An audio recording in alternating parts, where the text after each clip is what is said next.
Hello everybody, Jake, your resident content cowboy here. Yeehaw! And it's one of my favorite times with Pokemon Unite. I almost said in Pokemon Unite, but eventually I did, where a new Pokemon comes to the game and I tell you whether or not I think you should buy this Pokemon. There have been a few releases recently that I haven't given my full stamp of approval on. So as I go through this, I'm going to tell you what this Pokemon is similar to, what it might fill in your roster if you don't have it, who might enjoy this, and then my personal preference as to whether or not I would pick up this Pokemon, me being you. And I recognize I am not you, you are you. And that's pretty dang cool. But I'm me, and I think that's great too. Aren't we all great? All right, what am I doing? On to the video.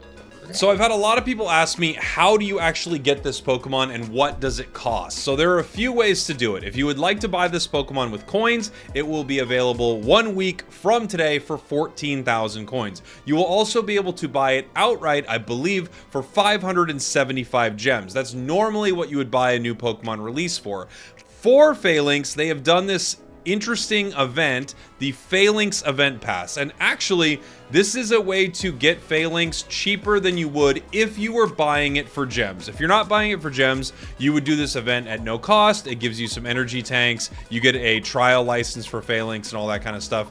Just nice little stuff that you would get for free. However, if you wanted to get Falinks for a cheaper gem price than you normally would, you can buy this premium event pass for 249 gems and then do the Falinks quests right here. There are daily ones and challenge ones. If you do these quests for, I believe they've mathed it out to just over 7 days. So it's like a couple of the daily quests on the 8th day, you would get Falinks through the pass. So you would get it in a week, basically.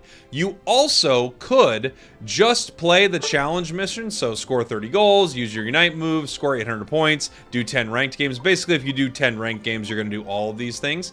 If you just did the challenge missions and the daily missions, you could pay an additional 160 gems to just upgrade your pass to the level of Falinks. So even doing that, it's actually cheaper than you would buying a brand new Pokemon. It's an interesting way that they've released a new Pokemon into the game. I was worried this was going to be like, you want to buy it day one, it's 20 bucks or something, kind of how like going through the legendary maps can be very expensive. This is actually one of the most cost-effective ways to have people buy a new Pokemon with gems if they want to buy it with gems. So if you're looking to buy a Pokemon, you can get it for $249. You can get it in 8 days. You also can get it for $249 plus 160, so $409 if you wanted to just do the missions in day one. That is what Falinks will cost. Now, let's talk a little bit about this Pokemon.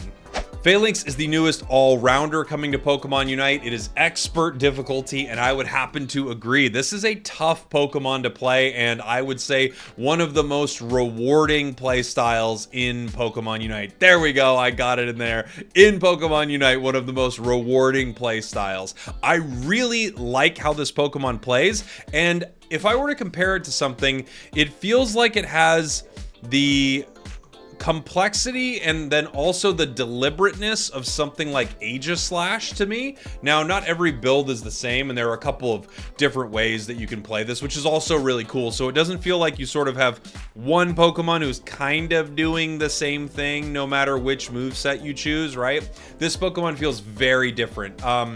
Not as crazy different as something like Dive Cramorant, where you've got Dive, and then you've got the Surf, Hurricane build, where they feel like, oh wow, these are completely separate characters almost. This doesn't feel as separated as that. You're still playing something somewhat similar to the other builds, but with all 4 like moveset choices working together, I think this Pokemon gives you a ton of variety, and there are multiple ways that you can have fun with it, which is really cool. I think the most powerful play style on it is probably going to be Mega Horn No Retreat. However, the Iron Head beat up build is so fun.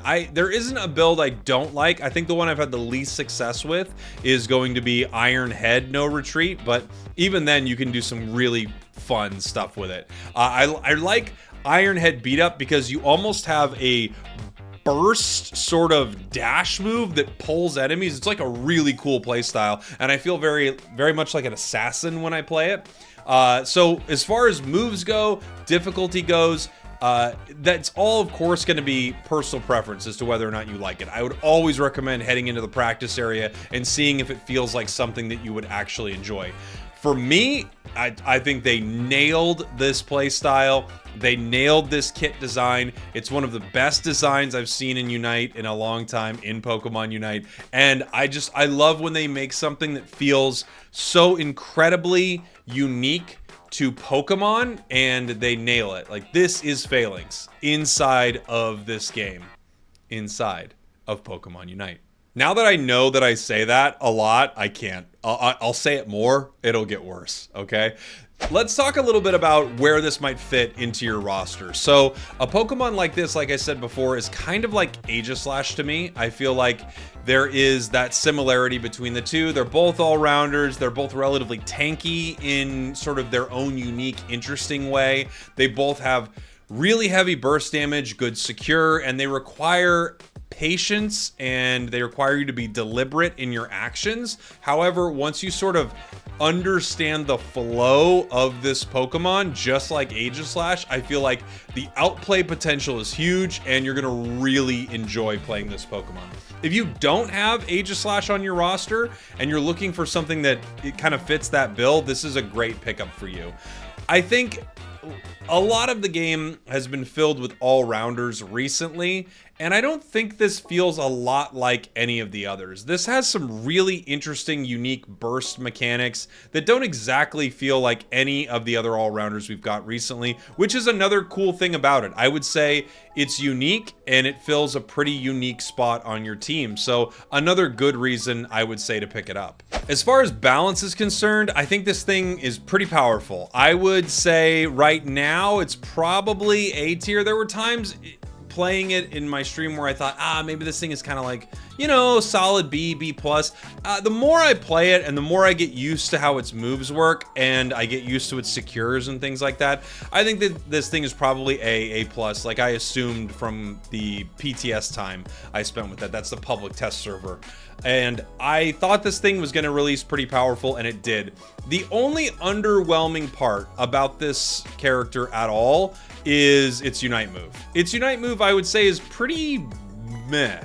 It's not bad. The way I've found value with it is oftentimes you're moving into a fight and you'll burst something squishy, and it will try to get away from you. So you'll get a bunch of damage on, you know, to the enemy Delphox or Espeon or something like that, and they'll back away. Or Inteleon will try to like Fell Stinger and get out of there. If you use your Unite move in that moment, you get a lot of speed, and your chase down is pretty powerful. You can't really use it to engage multiple enemies. It kind of looks like you would jump in like Meowscarada, but I actually don't think you will with that Unite move, unless you have a severe level lead or they're all very low HP. What I've been using it for more is picking up quick KOs on squishy Pokemon, then getting right back to the fight with some of the tankier things on the other side.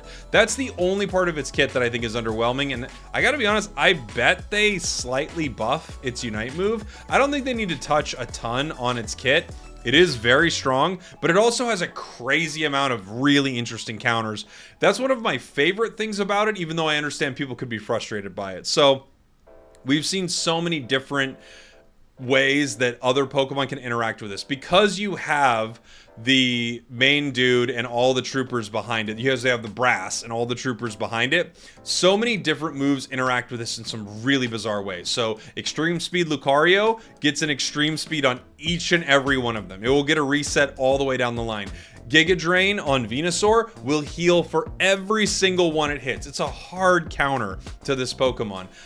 Brave Bird on Talonflame will attach a Brave Bird, you know, icon above it to every single one that you land on, so you could just reset Aerial Ace. There are a bunch of really fun interactions with it, and it's also really strong, but it has strong counters, which is a cool way for a Pokemon to come to the game. It feels like if EX Pokemon made it to the game where they were really strong, but also had some strong counterplay to them, we would be in a different spot when it came to balance for a lot of the releases, right? But this is a cool release in that respect. It's good, at times really good, and it also has a lot of things that kind of mess with it pretty hard. And I think that makes the meta pretty exciting. If you can't tell from the way I've been talking, I am going to give you my recommendation on whether or not I think you should buy Falinks. And for me, the answer is definitely yes. This is one of my favorite releases in a long time. I think there have been multiple releases that I haven't been super on board with. Like Miraidon was EX, who cares? I love Gyarados, but it released in a really wonky fashion. Metagross I really liked as well, but it was very weak, and its Unite move was a disaster.